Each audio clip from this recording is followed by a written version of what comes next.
this is Yana Smakula for SimonsSTM.com, and thanks for joining me today.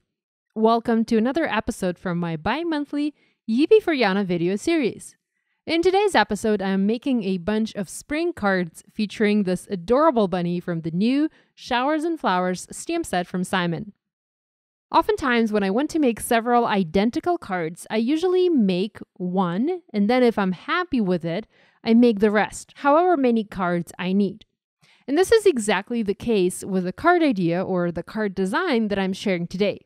I love to create in such a way because this allows me to be sure that the cards that I will be making turn out the way I like. This also allows me to step up the design if I want to and make slight changes to it if I need to.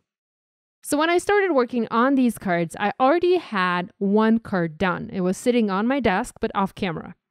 I wanted to create identical cards, but step them up a little bit. I wanted to add some embossed details to the front panel, and I decided to do that with the help of stencils. I have a ton of stencils from Simon Says Stamp, and I love using them for all sorts of fun things. One of those things is dry embossing in my die cutting machine. Not a lot of people know this, but you can easily emboss with any stencil. The Simon Says Stamp stencils work great for dry embossing because they are nice and thick. And the thicker the stencil is, or the material out of which the stencil is made, the deeper and more visible the embossed impression is going to be. So here I've already pre-cut white cardstock panel to 4 1/4 by 5.5 inches, and I also die cut circle openings in those panels using my Spellbinders circle dies. Those panels look just fine as is, but I wanted to step them up with the help of stencils and dry emboss some patterns onto them. I've already embossed 2 panels off camera. I used the Heart Mandala stencil for this panel, and I've aligned the stencil design with the circle opening. Here's what it looks like from the back. And I have also dry embossed one using this Stained Glass 1 stencil. I also aligned its design with the opening in the center, and that actually left a visible mark where the design cut off at the bottom there. Now, to dry emboss with a stencil, you'll need to have a die cutting machine. Any die cutting machine will do. And you'll also need to use a tan or this brown embossing mat from Spellbinders. I'm using a Spellbinders Platinum die cutting machine, and all Spellbinders machines come with this mat. But if you have a die cutting machine from another manufacturer, you can get this mat separately and dry emboss in your machine using stencils. You just need to make sure to check your machine instructions manual to know what sandwich you need to use so that you do not break your machine. So here I have my mat. I am placing my cardstock panel and going to add a stencil on top.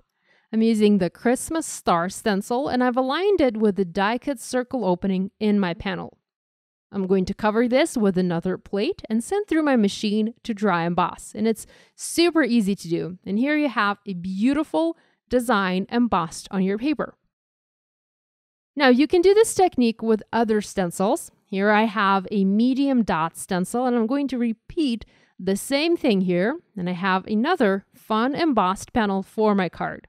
The dot stencil is especially fitting for spring cards, I think. Here's, by the way, that original card that I made, and you can see how the front of the card would look like if you add an embossed panel instead of a regular white cardstock panel. I think it just adds a little bit of interest to the card.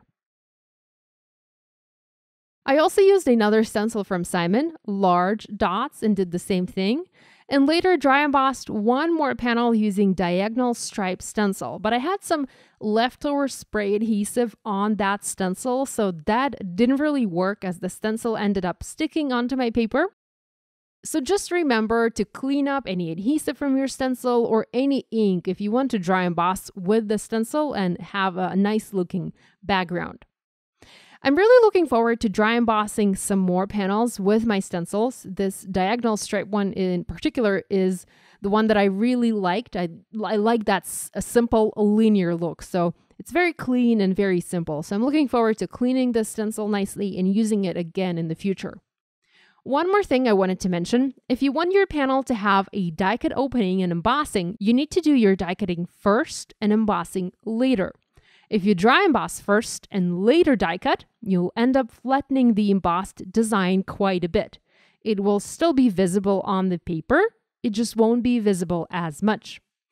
I also need to stamp cute bunnies for my cards, so I'm using this handsome little bunny from the Showers and Flowers stamp set, and I'm stamping the bunny along with a carrot onto those leftover die-cut circles. I'm using my Simon's Intense Black ink as I will be doing some Copic coloring.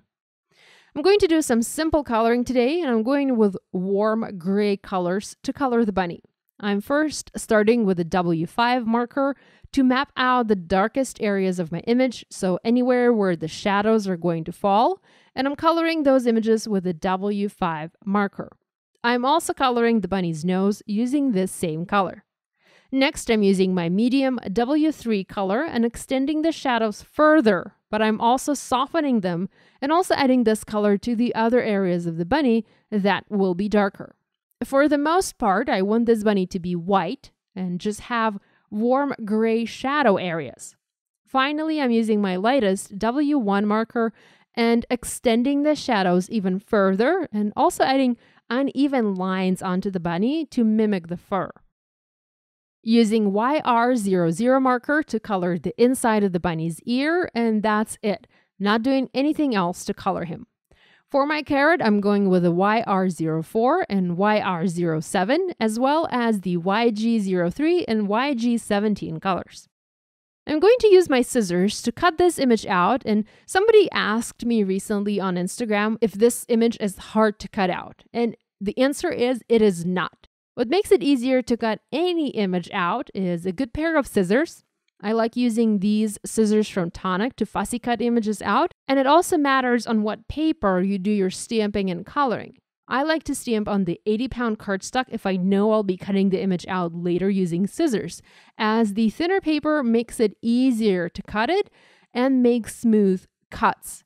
But this image is rather simple. The bunny has a simple shape to it, so it's not hard to cut out at all.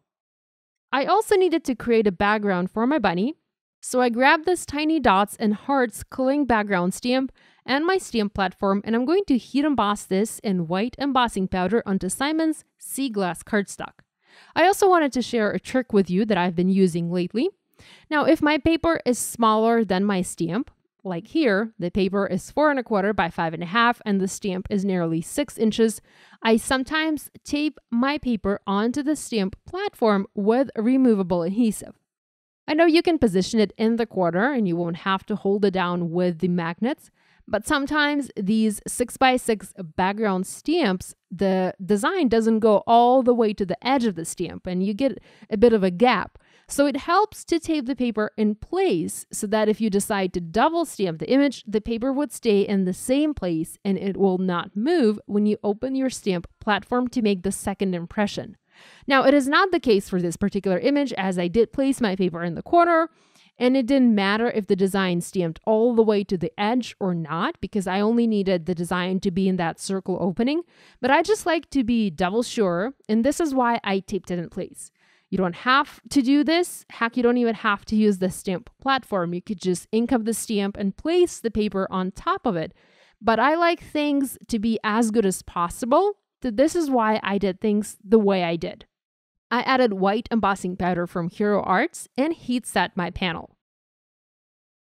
I also heat embossed Hello Spring sentiments from the Spring Seeds stamp set in white embossing powder onto black cardstock to use on my cards. Simon has many fantastic stamp sets for spring, and there's plenty of awesome sentiments to choose from. Here are just some of the stamps that I found in my stash that are fantastic for spring and spring-themed cards. I trimmed my blue heat embossed panels slightly, as I didn't want the blue cardstock showing from the side of my card, and I adhered them on A2 white card bases. Next, I used foam adhesive squares from Scrapwood Adhesives in large and small sizes, and I foam mounted my dry embossed panels in place.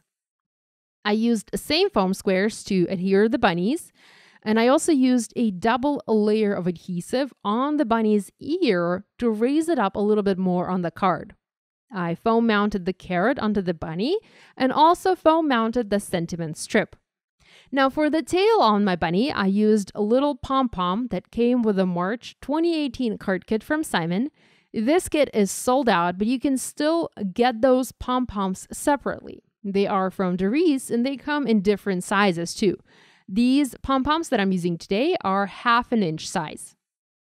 I like to cut about 1/3 of the pom-pom off to make it less dimensional and just use a little bit of glue to adhere it in place.